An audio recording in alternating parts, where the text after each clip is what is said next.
In this video, I'm going to talk to you about different goat breeds and what breed I'd recommend you get, whether it's for dairy, meat, or pets.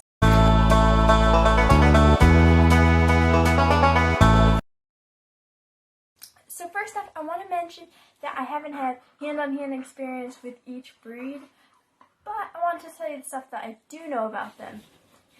Also, there's other breeds in other countries, but I'm just going to tell you the breeds that are here in the United States. Every breed has the good things about them and the bad things about them. So I'm going to start off with the Nubian. The Nubians have a higher butterfat content, so you can make butter and, food that needs high butterfat, or like ice cream. While other breeds don't have very much butterfat in it, so cow milk is better for making butter and ice cream and stuff because goat milk doesn't have as high butterfat.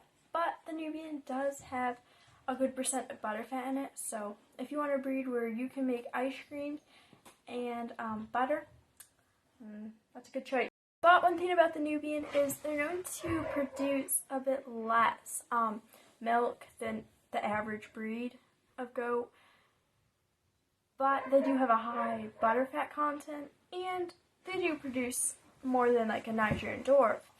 But for the average goat breed, the milk is a bit less, especially for their size. The Nubian, like I said, they have good things about them and they have bad things about every breed. So here's a bad thing: they are very loud. So I haven't had Nubian, but every person that had them that I hear of will say they are loud.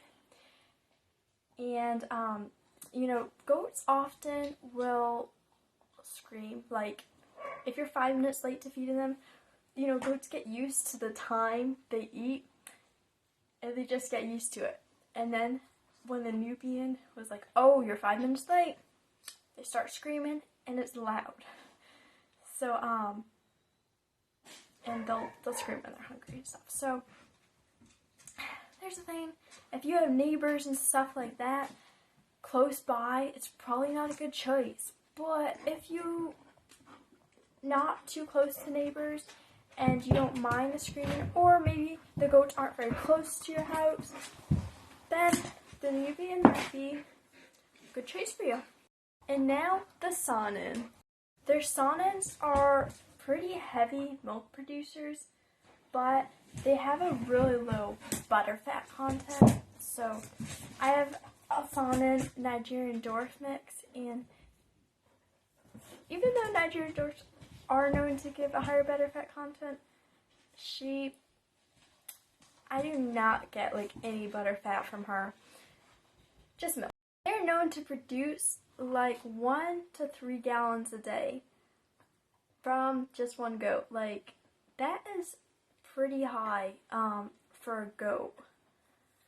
For their color patterns, they're always pure white. My Nigerian dwarf Saanen mix is more like a caramel color. Her name is Caramel. But if they're purebred, they're always all the way white. Next up, the Alpine. Alpines will usually produce like a gallon a day for a lot of people, but again, depending on genetics. Sometimes they'll have a mane on their back, and they usually will have some pretty good looking patterns. Now, the Alpines are probably one of my favorite breeds because they love people, and they're just really sweet. And I used to have an Alpine Nigerian dwarf mix, and I actually taught her to give me her hoof like a dog would give its paw. And so they're super smart, sweet, and absolutely love people. But now the not so great thing about them is they are high jumpers. So, good escaped artist. So if you're gonna get a goat that's gonna escape, they'll leap right over that fence. So, but if you have a higher fence, it won't be a problem. But they'll probably jump over like a 4-foot fence. But as long as you make it higher, like maybe like 6 feet, you shouldn't have a problem. Now the Oberhasli. Oberhasli is very similar to Alpine.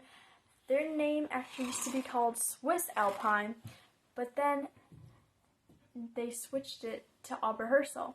And they produce slightly under, for milk production, is slightly under Alpine, but their butterfat content is slightly over Alpine. Now the Toggenburg. I don't know much about the Toggenburg, but I do know they produce slightly less than Alpines. But there is an all-time record of 7,965 pounds and 995 gallons of milk a year. That's a lot for a goat. Now the LaMancha. LaMancha actually look like they don't have ears because they're super short, but they do. And they're good milk producers, but they're not the best. Now Nigerian dwarf. When people ask like what breed of goat to get, everyone's always saying Nigerian dwarf. It's just like so many people have that breed and so many people are recommending it, and I'm not against them in any way, but I'm just saying that you should search other breeds too and not just run directly to that. Now Nigerian dwarfs are smaller, so I mean they're easier to handle. You don't have to feed them as much, they don't eat as much, but they produce less milk. So if you want a dairy goat, probably you know, they are good producers, like for their size. But you know, other breeds will produce more. They do have a higher butterfat content. Nubians produce more than them, but they do have a good butterfat content, so there's that, but they're not a super high producer. Now, the disadvantage of them is they are really good escape artists. So, if you get Nigerian dwarfs, just make sure you have good fencing, and there's no way those goats are going to escape, because they can squeeze through stuff so easily, and they'll just really good escape artists, especially because they're smaller for their size, so they'll squeeze through it more easily than other breeds. So if you're more into like milk and you just want a lot of milk, I wouldn't recommend it. But if you have like small kids or something like that, and you just want, or even you just want something easier to handle, you could get those, and they are smaller, so it is good, but just make sure you have good fencing. Now the African Pygmy. These breeds are super tiny. They're smaller than Nigerian dwarfs, and they also have very low milk production, but it is enough where, you know, if you don't have a large family, you have a small family, and you just want enough to, you know, drink or use for cooking, then hey, they're small, they're easy, but again, those are similar to Nigerian dwarfs, good escape artists, and yeah, so they're similar to them, but if you want something small and easy to handle, or you just want pets, then they're a good choice.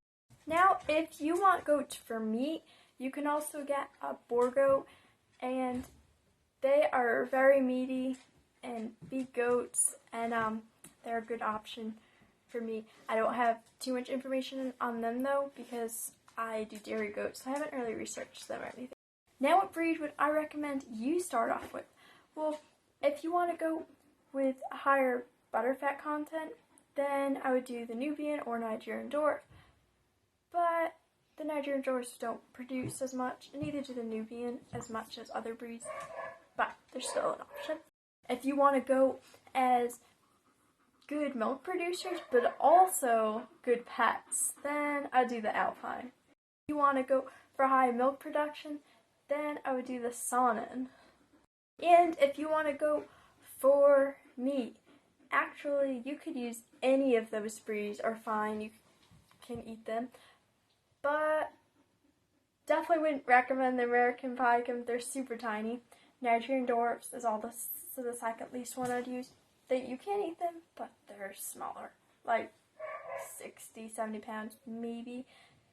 but sometimes they're even 50 pounds, sometimes even less, so not very heavy. But for meat breed, I'd recommend the boar. I hope this video is helpful. Let me know what goat breed you decided to get or what breed you already have.